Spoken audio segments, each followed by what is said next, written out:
Welcome to this story, one of the most unsettling cases ever noted in the Missouri Ozarks. Before we dive in, share in the comments where you're tuning in from and the exact time you started listening. It's always interesting to see the different places and hours of the day or night where these stories reach. The Ozarks in 1875 were a land of deep hollows, cold springs, and forests that could swallow sound. The few settlements scattered through Taney and Douglas counties lived by timber, livestock, and rumor. Amid those woods lay a stretch of still water, a nameless lake on older maps, though locals called it Graywater Hollow. Its surface reflected no sunlight, only the silhouettes of trees bowing inward, as if mourning something beneath. In the county archives at Forsyth, a single entry survives. Property of one Elijah Redd, 1873, boundary irregular, swampland unsuitable for farming. That land would become the site of stories so grim that even the record clerks left margins blank, unwilling to write further. Elijah Redd was said to be a quiet man, a surveyor once employed near Springfield during the expansion years following the Civil War. His purchase of the hollow baffled his neighbors. It was useless land, prone to fog and stagnant water. A few later testimonies suggest he intended to drain it, but tools found decades later indicate some other pursuit. Metal implements shaped for digging, and fragments of glass jars sealed with pitch. The first to mention the lake's curse was Reverend Josiah Tolliver, in a sermon recorded by his daughter in 1876. He spoke of a place where the breath of the Almighty refused to turn the earth to dust. Tolliver had buried 2 parishioners there after an accident, men whose wagon overturned while hauling lumber through the marsh road. When their graves were reopened months later for relocation, the bodies had not decayed, not withered, not drained, but preserved as if in sleep. At first, people blamed the soil, heavy in iron, poor in drainage. But soon, similar stories surfaced. A hunter found near the edge of the lake, his flesh intact though he'd lain there through an entire season. A child drowned, recovered without the swelling or pallor expected of the drowned. The county physician, Dr. Ephraim Keeler, wrote a terse note in 1878. Moisture and airless condition, unusual. Not decomposition, but suspension. That same decade saw the rise of the bald knobbers, vigilantes who claimed to purge evil from the Ozarks. Their minutes, kept by a scribe named George McBride, mentioned the lake only once. A place where judgment lingers, he wrote, and no flesh knows decay. Some believed the knobbers held meetings nearby, taking oaths by the lake's mirrored water. Others whispered they had dumped victims there. When Elijah Redd disappeared in the spring of 1879, leaving his cabin door unlatched and a half-filled journal on the table, no one searched long. By then, even lawmen avoided Graywater Hollow after dusk. Its silence pressed against the senses like weight, and some claimed the water murmured when the wind was still. The surviving fragments of Elijah Redd's journal, 12 pages, brittle and smoke-darkened, were found inside a tin box buried beneath the hearth of his abandoned cabin. They were catalogued in 1894 by Deputy Clerk Miriam Cottle, who noted, "Ink faded to rust, but words legible in parts. Content not fit for common record." What remains of his writing begins with mundane observation. Measurements of lake depth, notes on sediment color, sketches of reeds and stones. But by the 6th page, Redd's tone changes. He writes of bubbles beneath the silt like exhalations, and of figures seen walking the perimeter when no one else was abroad.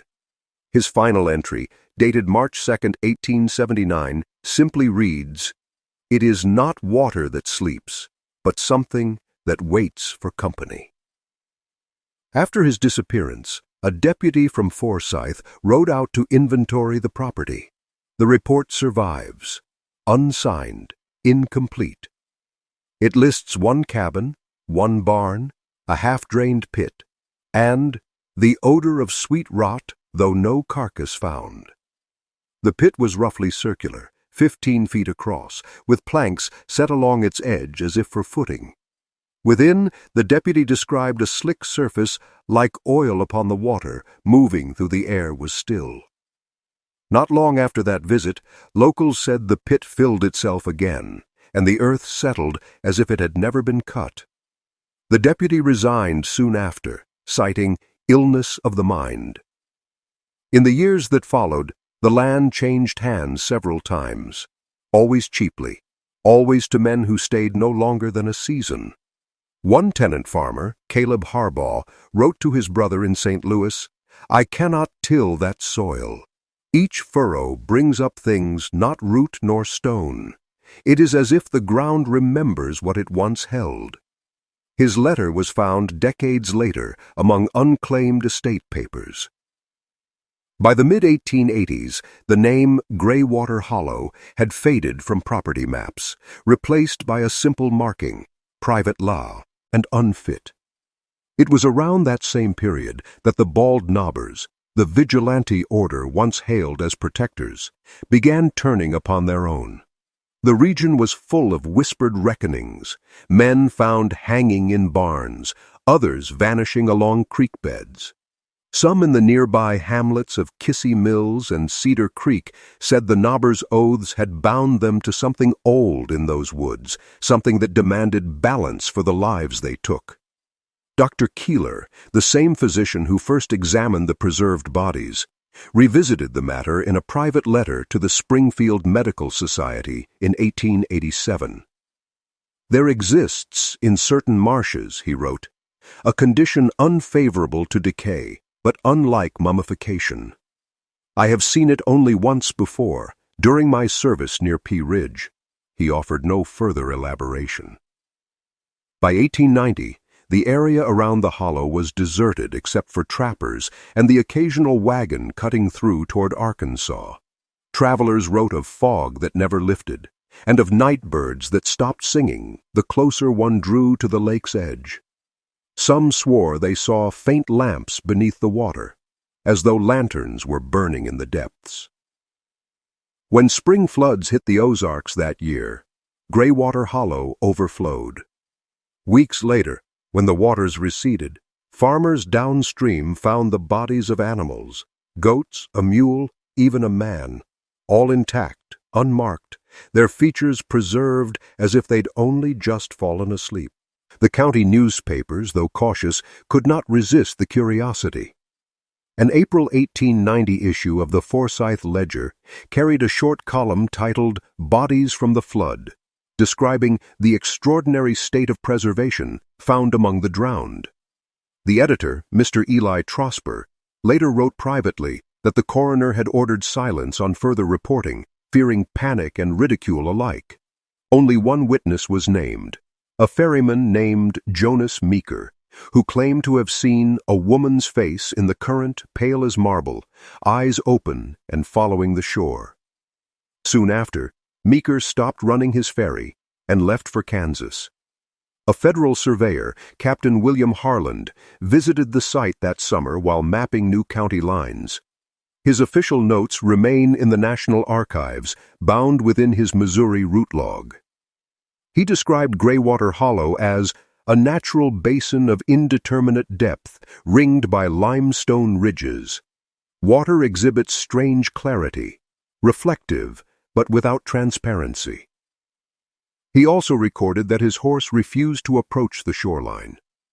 Harlan's tone shifts near the end of the entry. Sound carries oddly. Spoke once and heard the echo return before the word left my mouth. When the Ledger mentioned Harlan's report, local ministers protested. One, Reverend Collier of Protem, called it a deceit of Satan to turn good men from the gospel. Yet by then, more people had begun disappearing. A prospector, 2 hired hands, a widow named Mrs. Abelia Rourke, who was said to have gone there at dusk searching for her son's lost mare. None were found. By 1892, a marshal from Ava, Deputy Corbin Heller, organized a small search. He returned with a bundle of items: a rusted pail, a shoe, fragments of linen, and what he believed to be the corner of a coffin lid. His written statement was blunt: no graves, no bones, only the smell, not of death, but of medicine. The following winter, Heller resigned and joined a religious commune in Illinois. Before leaving, he left a note with the clerk's office: "It does not rot because it has never truly lived."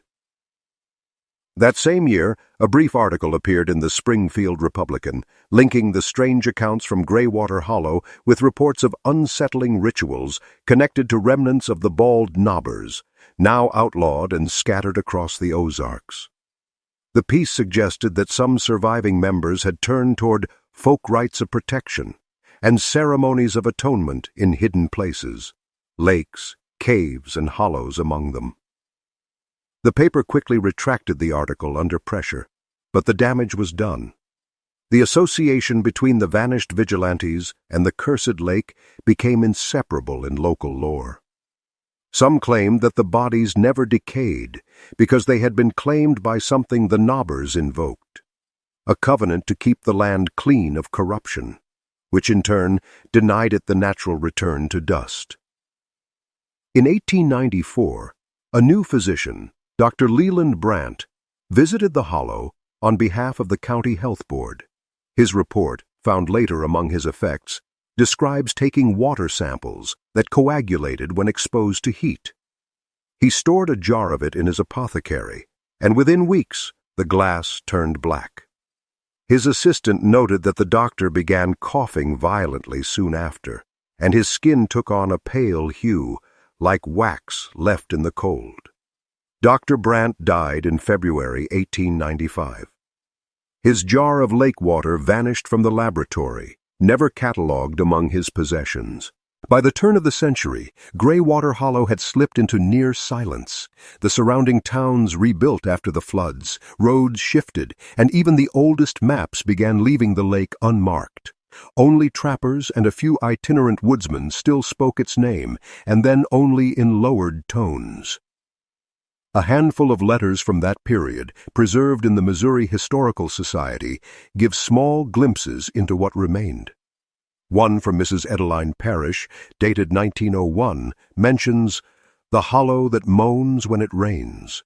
Another, from a Civil War veteran named Thomas Greer, recalls camping nearby. No night creature calls there. The frogs go dumb, and the trees sweat.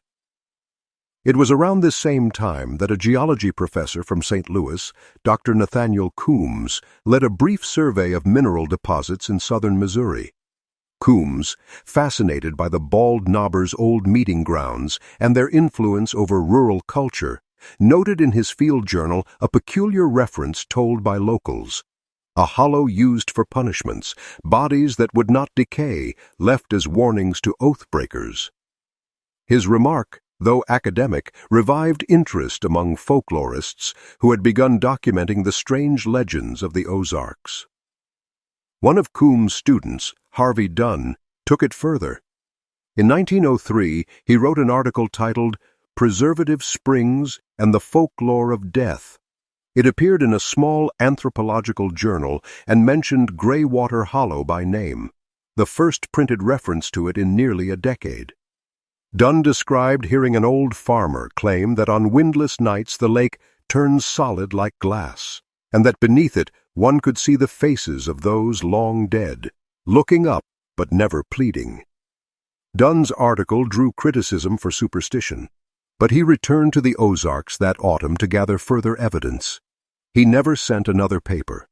The university received a telegram in December of that year, P.O. Rom, Sheriff Abner Holt of Taney County. Your man Dunn found at the edge of the hollow.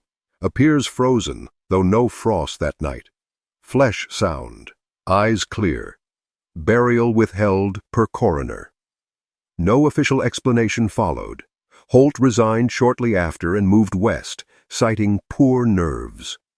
In 1907, the St. Louis Post-Dispatch published a small feature titled "The Lake That Keeps Its Dead."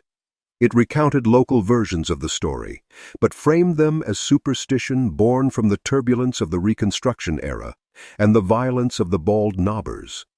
The writer suggested the myth of incorruptible bodies symbolized a yearning for permanence, a reaction to the moral decay that followed the vigilantes' collapse. Yet the article closed with a curious note.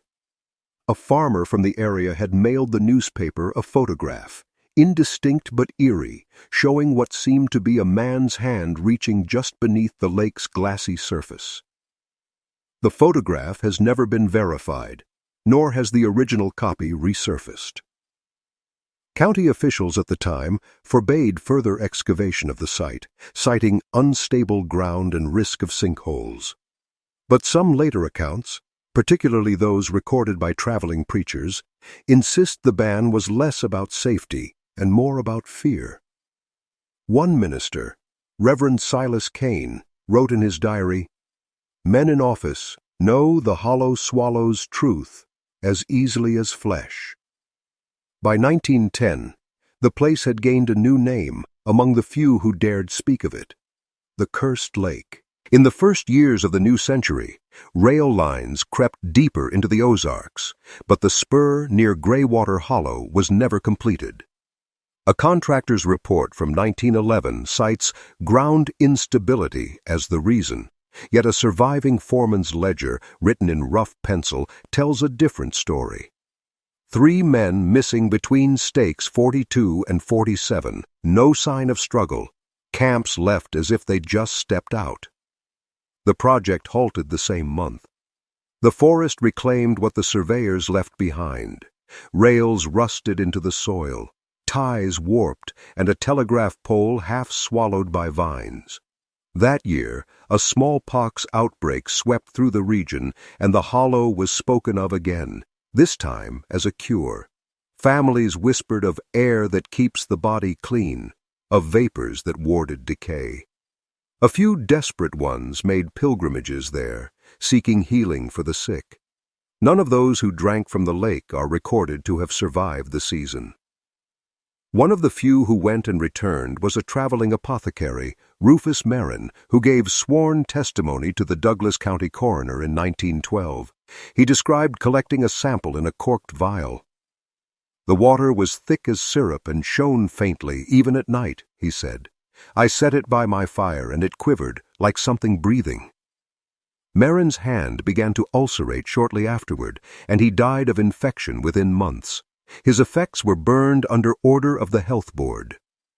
That same year, a young deputy named Walter Munn reopened the red file. Munn had a fascination for unsolved disappearances, and he believed Graywater Hollow was connected to older missing persons cases along the White River. He copied old testimony from the 1870s, including Dr. Keeler's original notes and the vanished journal of Elijah Redd. Among them was a peculiar annotation: "The soil gives up nothing but the echo of what was placed there."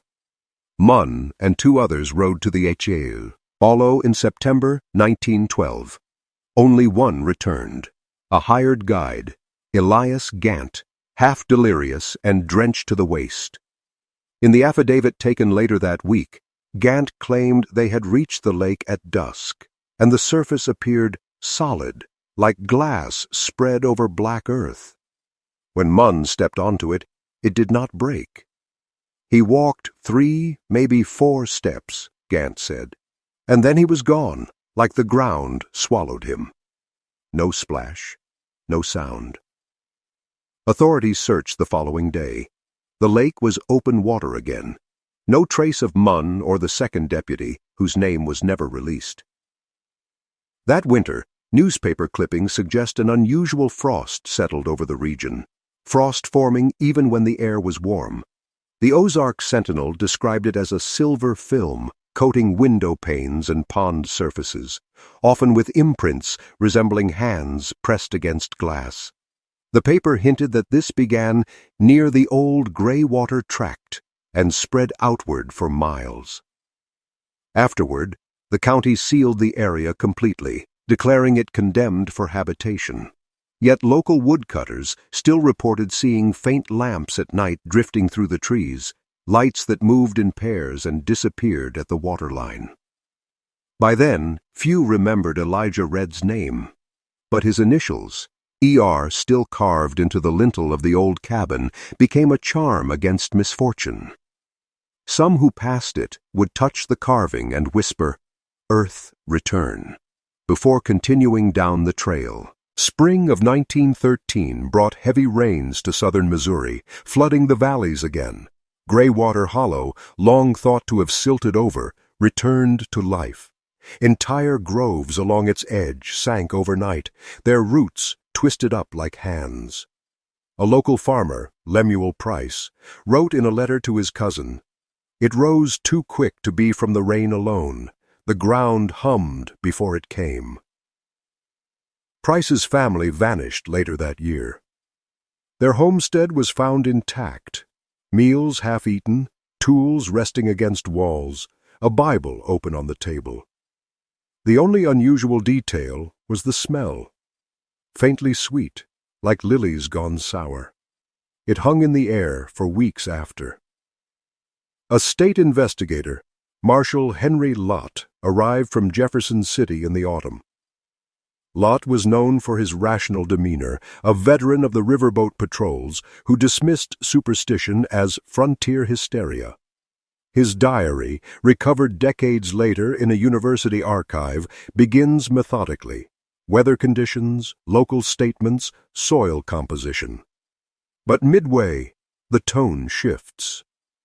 October 14th, 1913. The lake has no reflection.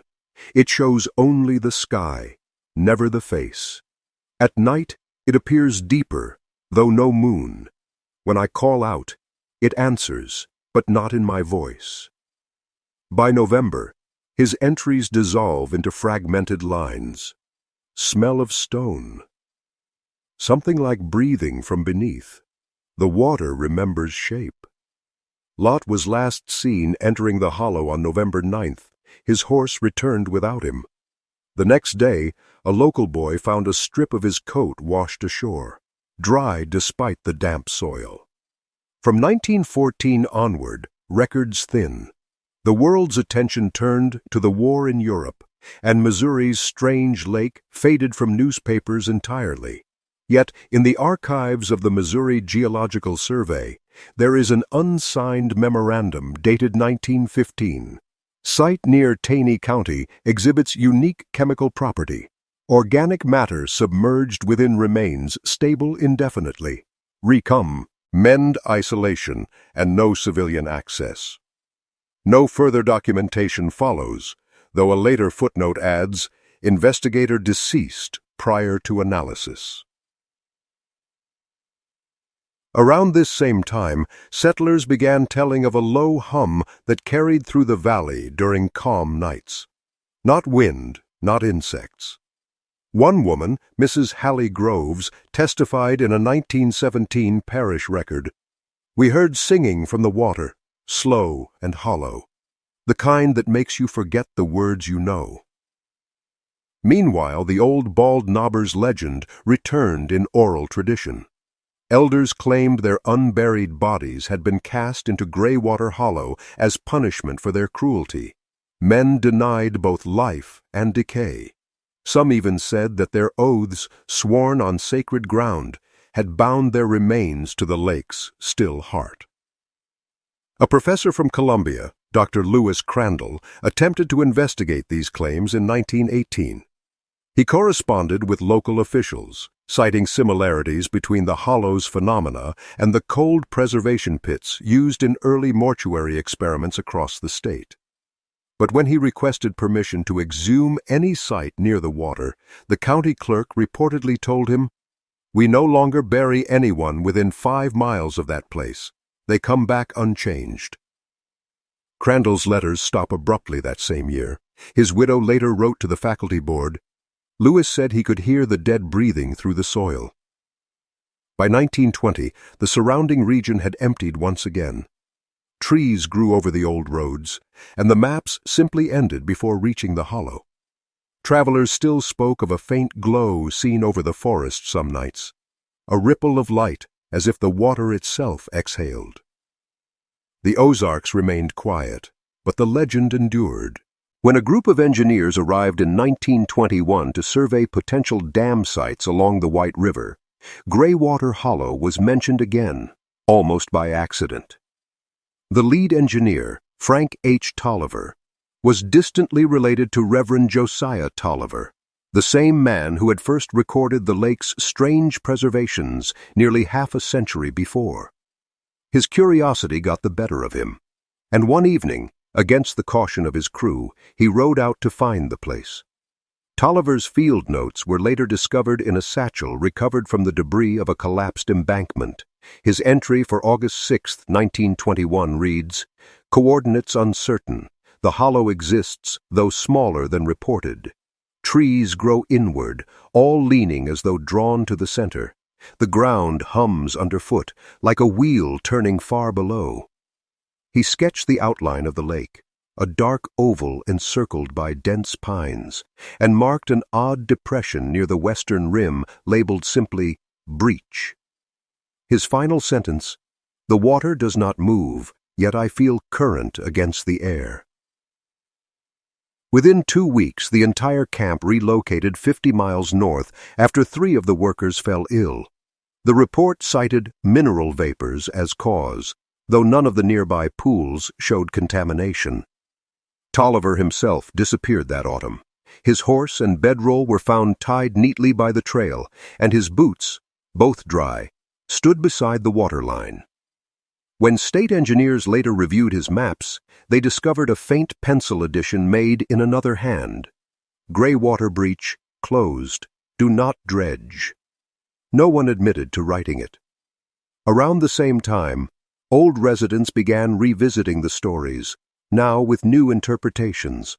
Some spoke of the hollow as a barrier, a place that absorbed corruption, perhaps why the bald knobbers once met nearby.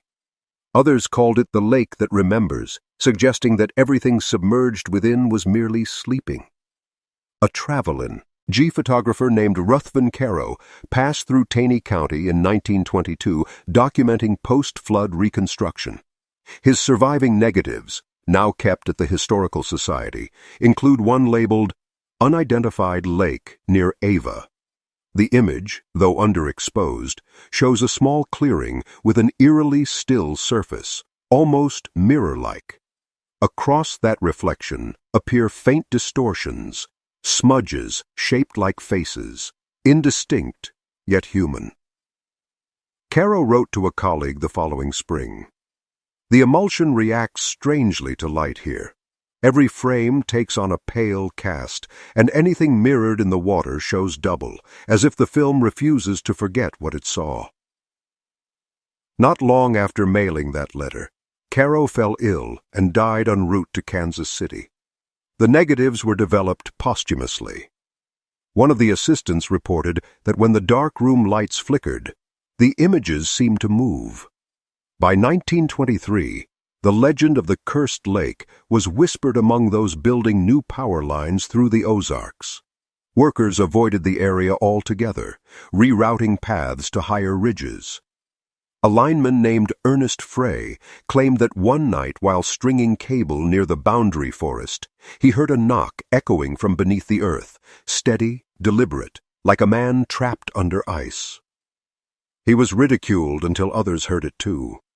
The crew left the site before dawn, refusing to return. Their supervisor recorded in his logbook, "Project delayed. Laborers report subterranean disturbances, possible gas pockets." But locals knew better.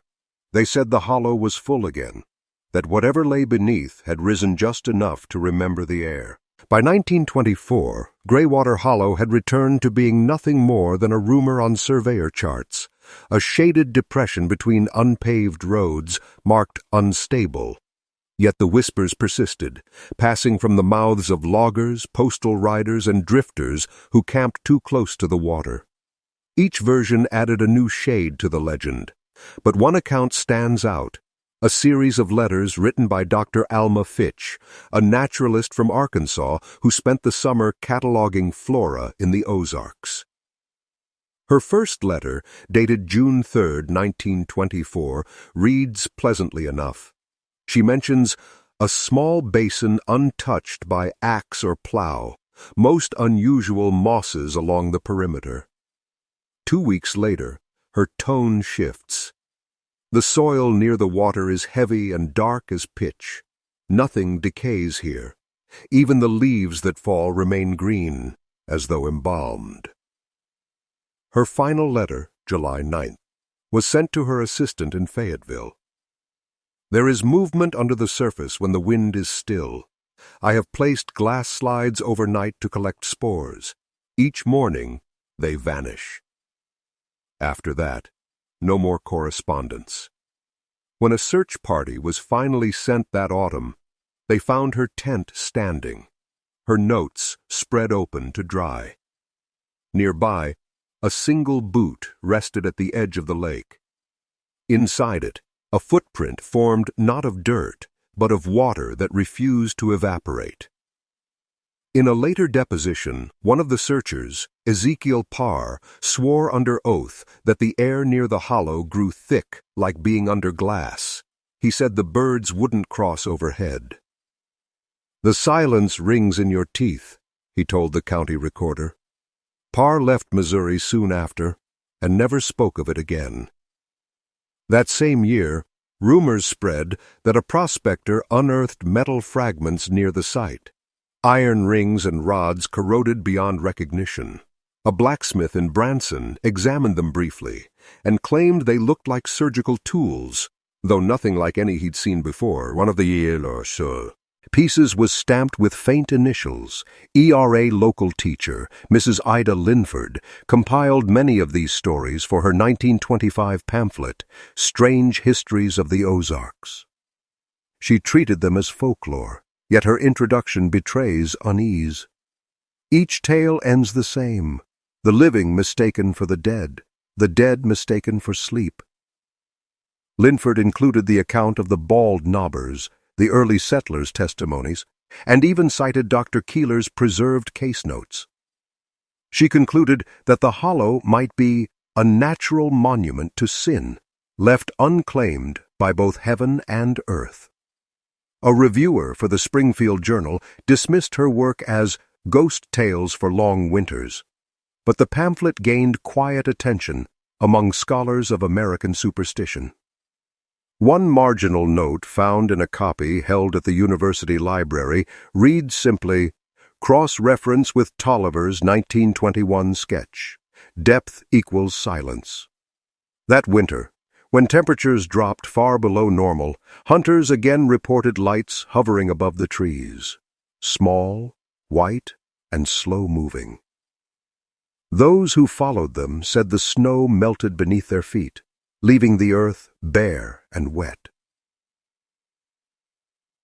By the following spring, floodwaters from the White River overflowed once more, swallowing the trails that led to Graywater Hollow. When the waters receded weeks later, the lake's surface appeared smooth and sealed, as though coated with glass. No tracks, no ripples, only the reflection of the forest bending inward to look. Locals said the lake had finally closed its mouth. In the early months of 1925, a man named Professor Edwin Mallory arrived from Chicago, drawn by the fragmentary legends circulating in academic circles. Mallory specialized in mortuary chemistry, specifically the early techniques of preservation used in battlefield embalming during the Civil War. He had read of Dr. Keeler's peculiar notes and saw in the tale of Graywater Hollow an unsolved scientific phenomenon rather than a haunting. Mallory's surviving journal, archived decades later, begins in a skeptical tone. All tales of incorruptibility stem from poor observation or unique soil content, he wrote. There are no mysteries that chemistry cannot explain. He rented a mule cart in Branson, loaded with glass flasks, testing salts, and a portable gasometer. By mid-March, he reached what locals described as the hollow, though none would accompany him beyond the ridgeline. The next day, a farmer named Noah Tibb saw smoke rising from the trees. He assumed Mallory had made camp. By evening, the smoke had turned white, curling straight up into the still air. It burned without source for 3 days. When the sheriff finally investigated, he found the mule tethered and alive, but no tent, no cart, no sign of fire. Only a shallow basin of ash surrounded by melted soil. Among the few artifacts later recovered from the site was a notebook cover, brittle and burned, with one legible line: "Bodies do not decay here because time does not move as it should." When word reached Springfield, a local reporter, Martha Sloan, traveled to verify the story. Her piece in the Ozark Gazette, "The Hollow That Defies the Clock," attempted to ground it in rational explanation. She interviewed former residents who spoke of strange humidity, a mineral mist rising from the earth. One elderly woman, Mrs. Bertha Lang, told her, "It's like the air holds breath too long." Sloan's article compared the hollow's mystery to other natural oddities, invoking the long-forgotten accounts of the bald knobbers, who had also met in the Ozark Hills under the conviction that they could cleanse corruption by burying it. "Perhaps," she wrote, "some zeal never cooled, only sank." Her editor demanded photographs, but when Sloan returned with a box of glass plates, all had clouded white. Her assistant claimed that the negatives had been clear when packed, but turned as if overexposed by darkness itself. Sloan left the Gazette soon after and took a teaching post in St. Louis. Her last letter to a colleague mentioned sleeplessness and an incessant whispering from running water, though her apartment was miles from any river. Meanwhile, rumors spread that surveyors found human remains in the limestone hills bordering the lake, bones that, when unearthed, appeared freshly cleaned and free of decay, despite being encased in rock. The state geologist dismissed the report, saying only, "The Ozarks contain strange preservations, yet none that should be disturbed." By late summer of 1925, heavy storms again struck southern Missouri. Flash floods ripped through the valleys, and when the waters finally calmed, Graywater Hollow was gone from sight, buried beneath silt and debris, as though the land itself had chosen to fold over. For a time, it seemed the mystery had ended, sealed beneath the new forest floor. But old-timers insisted the lake had only gone deeper, not vanished, just breathing beneath. When county records resumed after the floods of 1925, Graywater Hollow no longer appeared on any official survey. The land was reclassified as reclaimed woodland, its coordinates absorbed into the surrounding national forest boundaries. Yet within the private papers of the clerk who signed the revision, Samuel Vintner, a meticulous man known for neat handwriting, was found a single torn sheet years later, folded inside his ledger. Written across it in graphite were 6 words: "Still there, beneath the silence, waiting." Vintner retired not long afterward, reportedly suffering from chronic vertigo. His wife mentioned to neighbors that he woke nightly, convinced he was hearing dripping from under the floorboards, though the house was built on dry stone. That same year, 1926, a traveling preacher named Hollis Crane began delivering sermons across the Ozarks, warning of the water that remembers. His message blended scripture with rural superstition. "Not all graves are dry," he preached in one surviving transcript. "Some hold fast to the breath of man, unwilling to let go." Listeners said Crane's eyes appeared glazed, his voice trembling as though mimicking an echo. When questioned later about his source, he claimed an angel had visited him from the still pond of the earth. Crane vanished after his final sermon near Forsyth. Only his wagon was found, wheels half buried in the mud, and within it a bottle labeled Graywater, proof eternal. The liquid inside was clear, thick, and odorless. When opened, it released no scent, but drew a mist that curled inward rather than dispersing. The sheriff sealed the bottle and sent it to Jefferson City. No record exists of it arriving. Local papers lost interest, yet folklore deepened underground. Children dared each other to whisper their names into empty wells, claiming that if Graywater Hollow still breathed beneath, their echoes would not return. In the winter of 1927, an old logger, Amos Kerr, told his grandson that he once cut timber from the hollow's edge. The stumps bled sap like tears, he said, and the ground steamed though snow lay heavy all around. Historians today would note how the Ozarks were full of strange tales during that era. Isolation breeds imagination, and hardship gives shape to myth. Still, the repeated consistency of detail, the smell, the silence, the preservation, lends an unsettling continuity. Even Dr. Nathaniel Coombs, whose mineral studies decades earlier linked the bald knobber's old haunts to peculiar earth compositions, was posthumously cited in a 1928 geological review. The author observed that certain depressions in Taney County maintain chemical stillness unlike any other basin in the region. He referenced Coombs' old note, "The lake where judgment lingers." That phrase returned to local speech as a warning. Hunters avoided valleys where echoes seemed too sharp.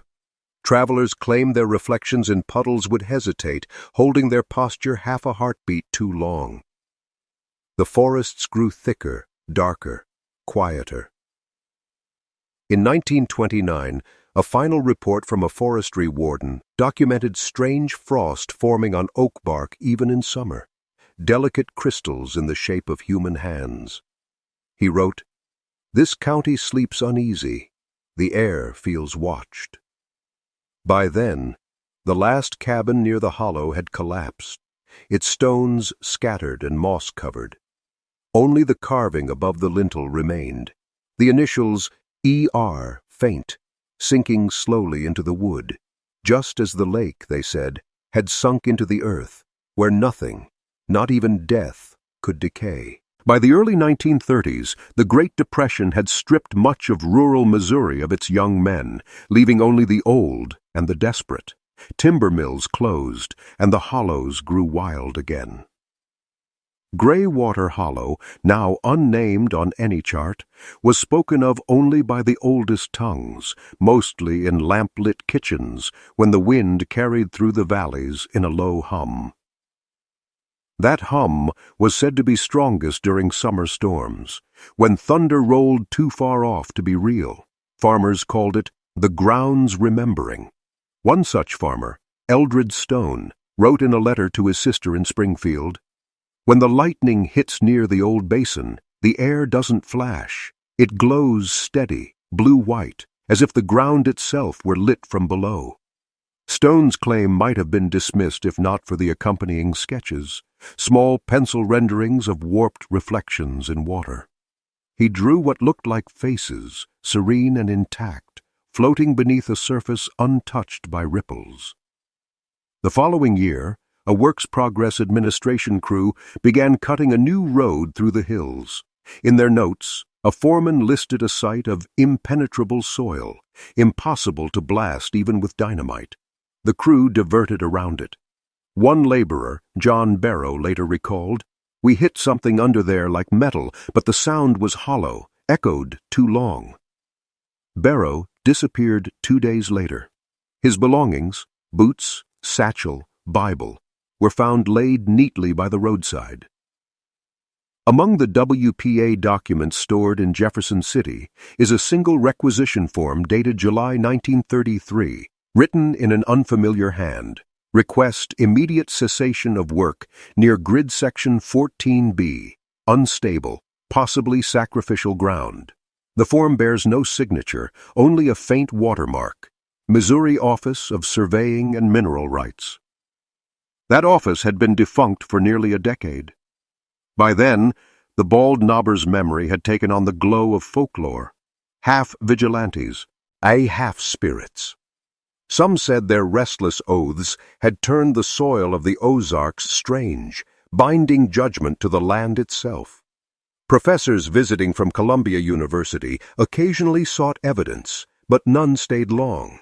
One, Dr. Howard Greeley, published a quiet monograph in 1935 arguing that chemical anomalies caused by ancient deposits might preserve organic tissue indefinitely.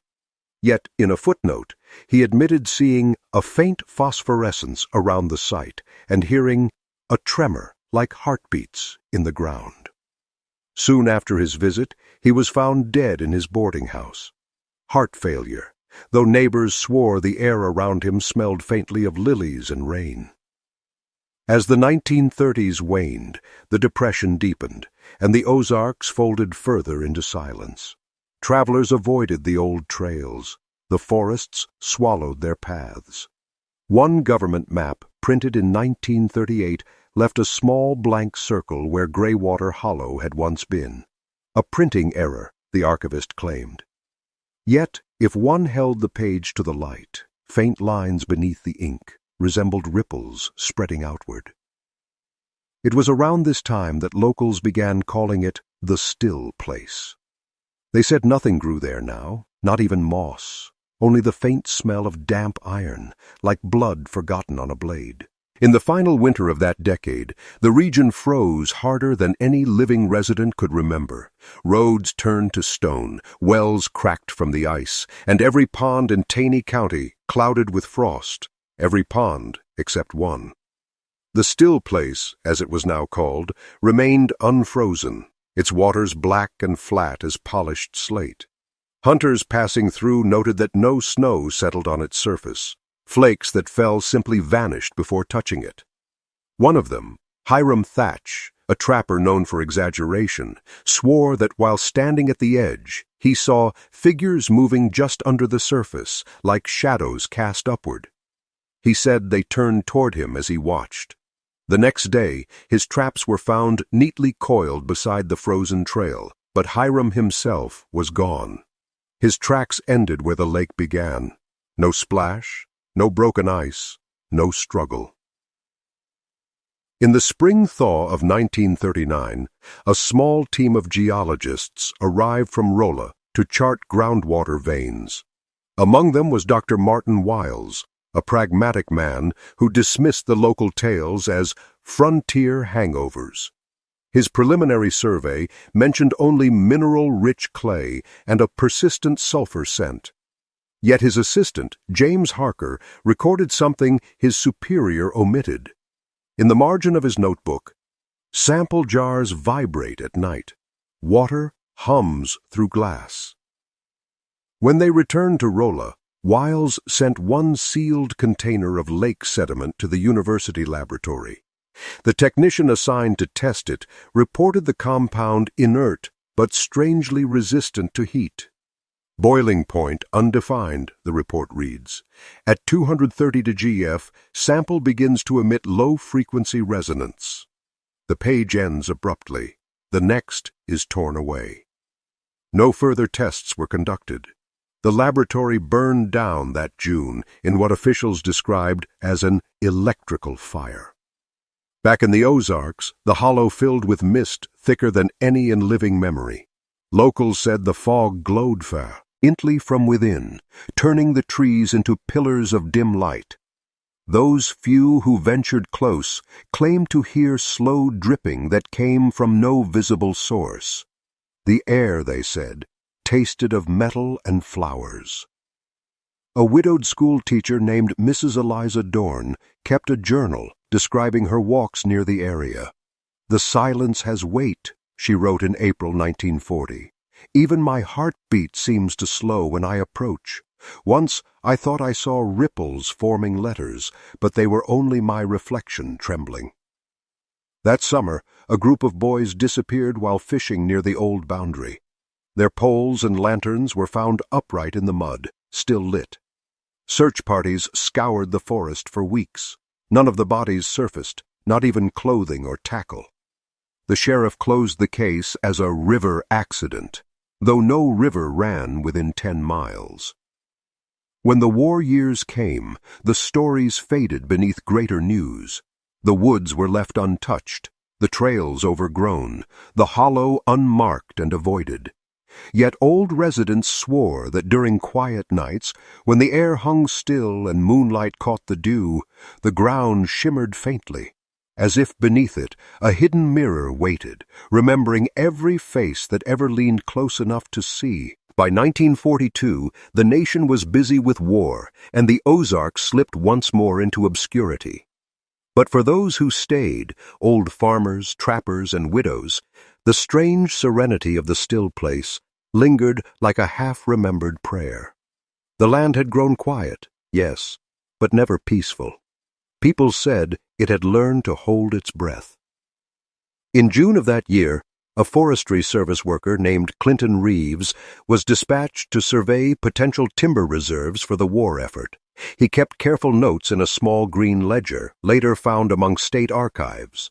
His early entries are mundane, lists of tree species, soil depth, and erosion. But on the 12th page appears a different kind of record. Eastern Hollow, near the limestone shelf, surface perfectly smooth, no insects, no scent of decay. When I speak, my echo returns after I stop. 2 days later, another note, written shakily. Sound like whispering water, though no current. Temperature 20 degrees cooler. Found small bird at edge, dead but not stiff, not spoiled, soft as if asleep. Reeves's body was never recovered. His satchel, however, was found dangling from a branch above the basin, perfectly dry despite days of rain. Inside it was a single photograph, blurry, overexposed, but unmistakable. The reflection of the trees bent inward, and at their center, a pale shape that might have been a human face, eyes open. The Forestry Department sealed the area after that. Officially, it was due to ground subsidence and unstable limestone. Unofficially, workers refused to enter. One of them, Oscar Delaney, told a local reporter, "The trees lean wrong down there. They're not growing toward light, they're listening." By 1944, the government designated the surrounding forest as a restricted watershed zone, erasing the old paths from new maps. That same year, Professor Irwin Haskett of Washington University referenced the legend in a paper about natural phenomena and regional memory. Haskett argued that the preservation tales of Graywater Hollow and the Bald Knobber's moral crusades both express the same frontier anxiety, a fear that corruption, once buried, might never truly die. But in his private diary, found after his death in 1951, Haskett wrote something different. Visited the site, saw no lake, only hollow air. Yet my breath clouded as though before a mirror. Heard knocking beneath the ground 3 times. Left immediately. Those who read his papers decades later dismissed that line as poetic license. Yet locals claimed the knocks continued long after. The same slow rhythm that linemen had heard in the 1920s when laying cable across the valley. By 1945, the war ended, and the world moved on. But those hills remained. The hollow, sealed under layers of new soil and roots, seemed at last to have gone still. Still, but not silent. Travelers who passed through at night sometimes reported hearing faint voices echoing through the fog as though carried from beneath the ground. Some swore they recognized the names of their own lost relatives whispered back at them. Others said they heard the low toll of a bell, though no church had stood in that valley for 50 years. The forest reclaimed everything except the feeling. Those who ventured near said they could taste it in the air, a sweetness, heavy and metallic, like lilies steeped in blood. In the spring of 1946, an amateur historian named Cora Willoughby began compiling oral histories of Missouri folklore for the state university. Her project, Echoes of the Ozarks, was meant to preserve the stories of an aging generation before they faded. Among her hundreds of transcriptions, one series stands out. 5 interviews conducted in Taney County with elders who still remembered Graywater Hollow by name. The first, a woman of 87 named Mrs. Maybeth Creel, described it plainly. It was a place where nothing spoiled. Meat left on a stump would still look fresh come morning. But it weren't right. The dogs knew first. They'd whimper and hide. Another informant, Elder Vernon Leach, spoke of bodies that breathed in the water. When pressed, he clarified, not living, but not gone either. They kept the look of life till you forgot what living looked like. Cora's typewritten notes reveal a scholar's struggle to reconcile folklore with fact. In the margins, she wrote, recurring theme, incorruption as curse, not miracle. Her letters to a colleague in Columbia mention a curious phenomenon during her final interview trip. I slept near the old ridge, woke in the night to the smell of lilies and a faint blue glow through the tent wall. The air hummed like a struck string. She ended that letter with a line that would never be published. I believe the hollow is not haunted by the dead, but by what refused to die. Weeks later, Willoughby fell ill with an undiagnosed fever. She lingered for several months, speaking of mirrors in the soil and voices that count the seconds backward. Her unfinished manuscript was filed away, its final chapter left blank. That same year, construction began on new power lines stretching south from Springfield. Surveyors once again encountered a patch of land too resistant to bore or cut. The project engineer noted magnetic interference that disrupted instruments. When one of his men attempted to measure soil density with a probe, the rod vibrated and slipped from his hand, vanishing into the ground with a sound like a swallowed sigh. A state report quietly redirected the line north, and the section was recorded as geologically unstable. But the handwritten copy, preserved in a private collection, carries an additional note in red ink. Area emits low-frequency tone at 38 Hz continuous. Origin unknown. That frequency, barely audible to human ears, was later observed in some hydrothermal vents and seismic zones, though none existed anywhere near Taney County. By autumn, rumors surfaced again of lights over the forest. Hunters described orbs that hung low among the trees, drifting toward the hollow before fading. A returning veteran, Private First Class Hal Jefferson, claimed he saw a figure walking across the clearing one night, barefoot and pale, carrying what looked like a lantern. It wasn't light it gave, he said, but reflection. The sheriff chalked it up to moonshine or nerves. Still, people stayed away. Those few who wandered too close described the same feeling. Time slowing, breath heavy, heartbeat muffled by the air. And when they turned to leave, some swore they heard footsteps following, though the ground behind them held no prints. By 1948, the forest around the still place had grown so dense that only hunters and surveyors ventured through it, and even they avoided the inner paths. The county's last official acknowledgement of the site came in the form of a brief note, unfit for development. Soil and water content beyond standard classification. After that, the name disappeared once again into silence. But silence in the Ozarks is never truly empty. That summer, a small team of university students, part of a geology field study, camped several miles west of the old boundary. One of them, Robert Hensley, later sent a letter to his professor that survived in the archives. We found the place. Locals still won't name. It's only a clearing now, maybe 50 yards wide. But the ground is wrong, soft like flesh, and when you step, it gives back a little, like it's breathing. The letter continues in increasingly erratic handwriting. There are sounds under it, not echoes, not wind. I think it's remembering footsteps. 2 days later, a storm struck the area. The other students returned safely, but Hensley was missing. Searchers located his pack hanging from a tree branch, its contents soaked yet orderly.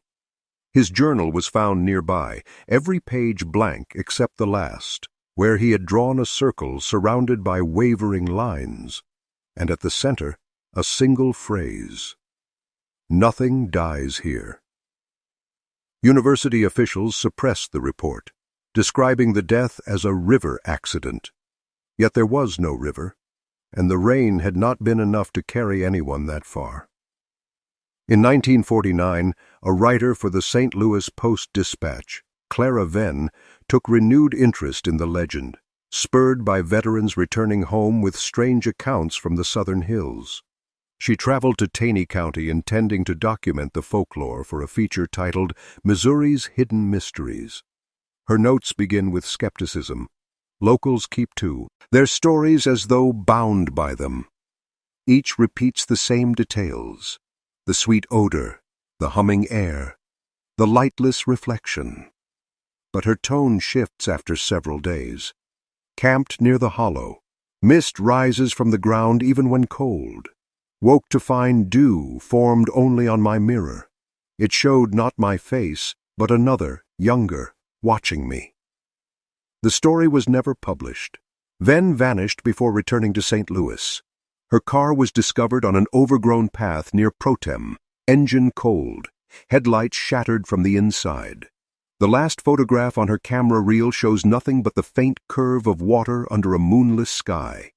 Black, unbroken, and utterly still. That autumn, a drought settled over the Ozarks. Wells dried, crops failed, and yet the hollow stayed damp, breathing mist even through the parched heat. One farmer who passed nearby wrote, "The air smells of flowers that never bloomed." He did not return the following week. By year's end, the state fenced off the region entirely, citing sinkholes and marsh gas. Yet those who lived nearby knew the fence was symbolic at best. They said the ground itself could shift, reshaping paths and boundaries, swallowing those who didn't belong. And sometimes, after rain, when the fog lifted, the faint outline of a lake could be seen once more, perfectly round, perfectly still, holding nothing but the pale reflection of a sky that refused to move. By 1950, Graywater Hollow had become little more than a footnote whispered among locals, a superstition politely excluded from official memory. The forest thickened, swallowing the last traces of fence and road. Yet, that year, a local school teacher named Miss Eleanor Beck began collecting regional myths for her students' folklore project. She wrote to her cousin in Springfield, "I think I've found what the old ones call the still place. Nothing remains but a circle of damp soil, the color of iron. The air sits heavy, like breath caught in glass." Her final note, tucked in the same envelope, reads only, "I heard them singing beneath." Miss Beck was never seen again. Authorities found her satchel half buried near the clearing. Inside, her pupils' drawings, crude crayon circles and blue swirls labeled "The Lake That Waits." That summer, a severe thunderstorm swept the Ozarks. Lightning struck repeatedly over the southern ridges, igniting small fires that burned for days. Locals said the flames turned white when they reached the hollow, and the smoke rose straight upward, undisturbed by wind. A farmer 2 miles away reported that his livestock refused to move during the storm, standing still as if listening. When the fires died, the soil around the hollow glistened as though coated in varnish. Those who went to inspect said their reflections followed them, even when they turned away. Later that year, an archaeologist, Dr. Helen Rowe, investigating indigenous burial sites nearby, noted peculiar mineral traces that preserve organic tissue beyond natural expectation. In her private field book, she mentioned the legend of Graywater Hollow and the old rumors of the bald knobbers' secret meetings there. Perhaps, she speculated, their oaths were not moral but geological, a pact of land, not conscience. Dr. Rowe intended to return for samples, but her correspondence ends abruptly in December 1950. The last line of her final letter to a colleague reads, "Something is shifting beneath the limestone. It's not hollow, it's full." From that point onward, official records avoid the name altogether. The area became part of a protected reserve in the early 1950s, and no public access was granted. Old-timers told their grandchildren never to camp near the breathing ground. They said the earth there could dream, and what it dreamed of most were faces. Still, a few wanderers went seeking it, thrill-seekers, hikers, and the curious. Some returned, swearing the air had changed them. One man described hearing his own heartbeat echoed back, half a second late. Another claimed the water reflected stars that weren't in the sky. When local rangers investigated those claims, they found no visible water, only a circular patch of stone so smooth that dew refused to cling. Instruments registered faint vibrations beneath the surface, rhythmic, almost mechanical. By 1952, the legend of the cursed lake had drifted into obscurity again, kept alive only in the faint hum of oral history.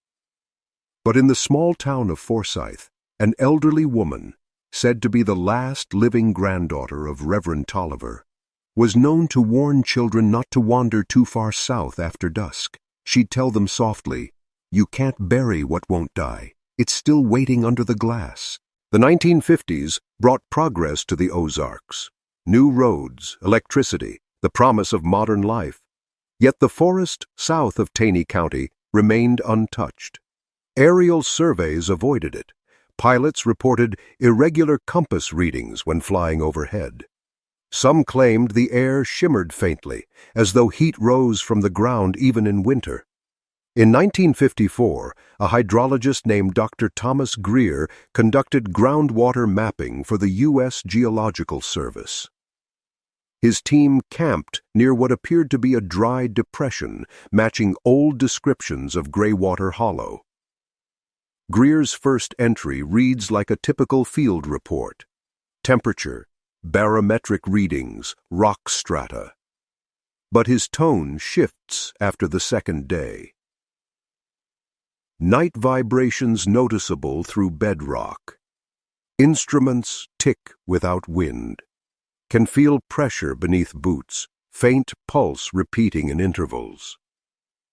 The next day, one assistant fell ill, claiming he could taste metal whenever he breathed. Another reported hearing the faint murmur of water, though the hollow was dry.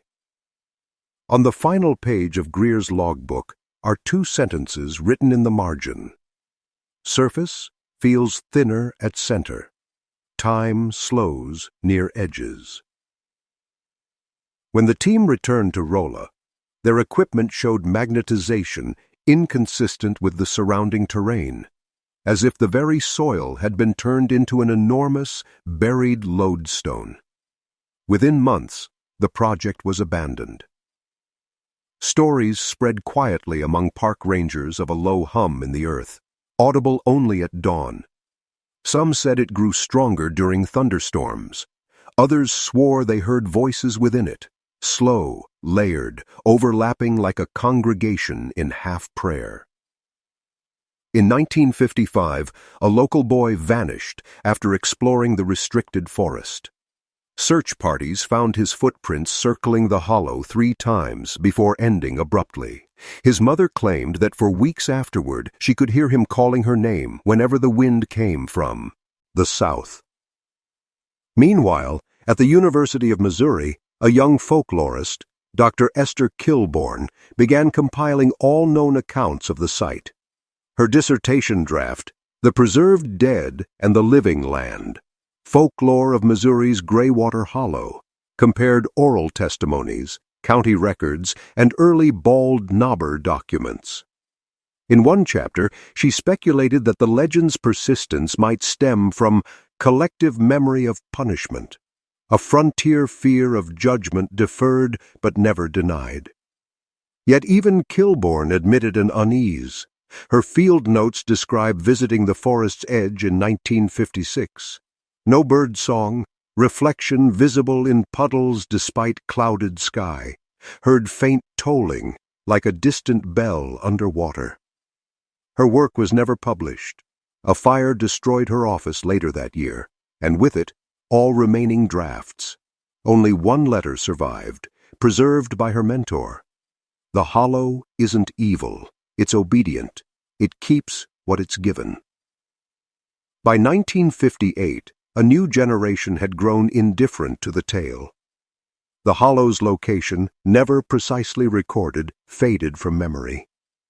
Roads shifted, rivers rerouted, and the past dissolved beneath new maps.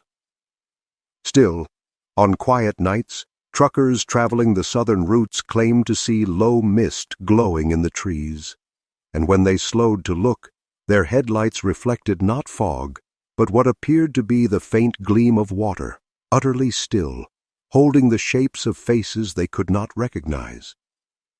Those who saw it all described the same sensation, the air thickening, heartbeats slowing, and time itself pausing, as though the land once again was remembering. By the turn of 1960, Graywater Hollow had become a myth twice buried, once beneath the earth, and again beneath disbelief. The state maps listed the entire region simply as protected timberland, its name erased even from private deeds. But the locals of Forsyth and Protem still felt its gravity. They said the forest down south held its own weather. That fog crept outward from it like a tide. In that same year, a journalist named Henry Paxton from Kansas City heard whispers of the old legend while researching forgotten American hauntings. He drove down in February, armed with a reel recorder and a second-hand camera.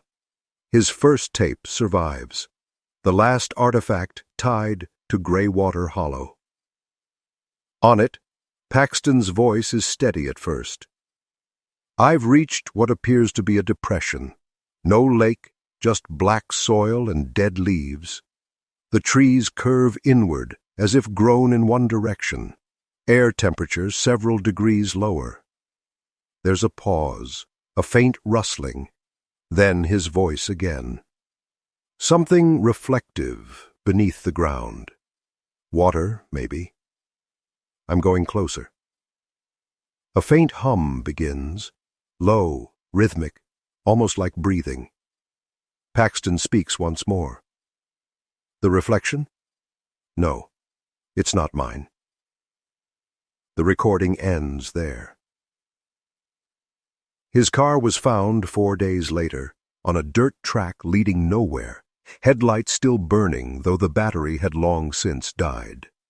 The camera sat on the passenger seat, its film overexposed, washed in white. Inside his notebook, authorities found a single line written 3 times, "Bodies that never decayed." In the years that followed, the hollow was quietly fenced off once more, absorbed into the Mark Twain National Forest. Officially, the ground was unstable. Unofficially, it was left alone. The few who wandered near described strange sensations, pressure beneath their feet, echoes of voices that didn't belong to the living. One park ranger in 1962, Alan Grove, reported an area where Grass refused to grow, where the soil gleamed faintly under moonlight like wet glass. He resigned soon after, writing only, "It's not gone, just sleeping." Since then, the place has existed only in whispers. The elders still recall the name Graywater Hollow, and the younger ones call it nothing at all. Yet on certain nights, when fog rolls up from the valleys and hangs too long, a sweet, metallic scent drifts through the trees, lilies and rain, the breath of something remembering. And they say that if you stand quietly at the southern ridges of the Missouri Ozarks, where the ground hums low and steady, you can sometimes see a faint shimmer below the soil. Not light, not water, just reflection, waiting. The records never solve the mystery of the cursed lake, and no lawman or scientist ever proved what preserved those bodies. But the few who've heard that low hum all agree on one thing. The earth there isn't dead. It's holding on. And it still remembers every name that was ever spoken at its edge.